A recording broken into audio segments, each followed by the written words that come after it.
Sweltering heat moves in after Idalia.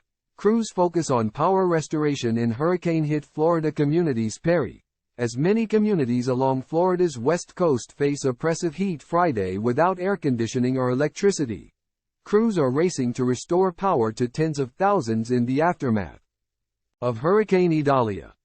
Idalia inflicted record storm surge and knocked out power for hundreds of thousands after making landfall Wednesday morning as a powerful Category 3 storm, the strongest to touch down in Florida's coastal Big Bend region in more than a century. As of 10 a.m. Friday, more than 90,000 homes and businesses across several counties reported power outages, according to poweroutages.us. But officials say turning the lights back on is the top priority after the hurricane damaged thousands of homes and made many roads impassable due to severe flooding and debris as well as downed trees and power lines. The bulk of the outages at this point are in that Big Bend region, a lot of the rural counties that bore the brunt of the storm, Governor Ron DeSantis said Thursday during a news conference. And so that is priority number one, to start getting those reconnected. The pressing need for power restoration comes as temperatures across the Big Bend region, the area between the Panhandle and Peninsula, are expected to continue seeing heat that can feel as high as 95 degrees Friday. Some areas also don't have clean running water. Additionally, parts of the Big Bend region could see up to 3 inches of rain Friday into Saturday, which could impede recovery efforts as those areas are already waterlogged from Idalia. Shantaria Hills found herself with few options when she tried to cool off at her local library in Monticello, a small city roughly 30 miles east of Tallahassee, but couldn't because it was also in the dark. That's going to be very tough. That's going to be very tough living in an area where it is extremely hot as it is, Hills said. We're already in the heat. No air, no food. We really don't know how to survive this. We really need answers about when the power is going to be back on. Deanne Criswell, the head of the Federal Emergency Management Agency, said Thursday the biggest concern currently is power restoration, noting that mutual aid resources have been deployed and the U.S. Army Corps of Engineers is on standby to assist. Making matters even more challenging is that the rain and humidity that arrived after Idalia barreled through caused temperatures to feel like they were well above 100 degrees Thursday. Time equals 400 ms, greater than the destruction Idalia left behind in Florida was not as severe as it could have been.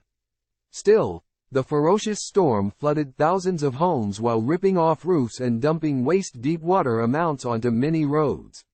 As it weakened to a tropical storm, it also lashed the Carolinas with intense flooding and whipped up fierce winds in southern Georgia.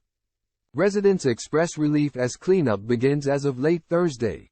The exact death toll from Idalia and the full extent of damage in Florida were unclear, after DeSantis and Criswell toured the hard-hit communities of Cedar Key, Horseshoe Beach and Steinhatchee along the west coast in the Big Bend region on Thursday.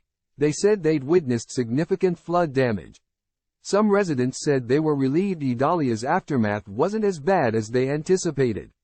Anthony Altman, the business's owner of EXPLORIDA, an ecotourism company that offers manatee and scalloping tours, said the impact to his property could have been worse had he not prepared to evacuate ahead of the storm. Altman said he rented a truck and moved his merchandise out of his business in Crystal River before Idalia made landfall, which he said helped minimize damage. Altman and his employees have begun the cleanup, and they're hoping to reopen soon. We got about 22 employees that are with us, and that's 22 families and all local. So we want to get open for them, Altman said. Meanwhile, in Cedar Key, which is about 55 miles north of Crystal River, several houses along the water were destroyed while homes that are located more inland appeared untouched. Heather Greenwood, who manages Cedar Key Bed and Breakfast on the island, said she was relieved that her property suffered minimal damage.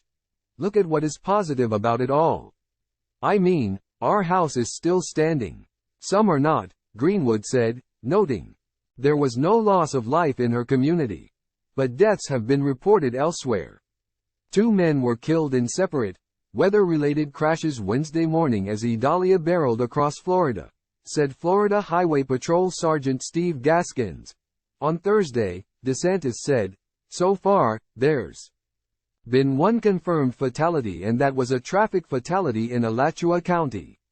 It's not clear why the governor and the Highway Patrol have different numbers for weather-related deaths." Another death was reported in southern Georgia's Lowndes County, where a man trying to cut a tree on a highway died after a tree fell on him. Time equals 400 ms. Greater than officials praise residents obeying evacuation warnings. The human impact could have been much worse, according to some experts who credited both the accurate forecast and people's decisions to follow evacuation warnings. "It seems that people have heeded that call, and we're grateful for that," said Kevin Guthrie, who heads the Florida Division of Emergency Management. The governor echoed Guthrie's stance.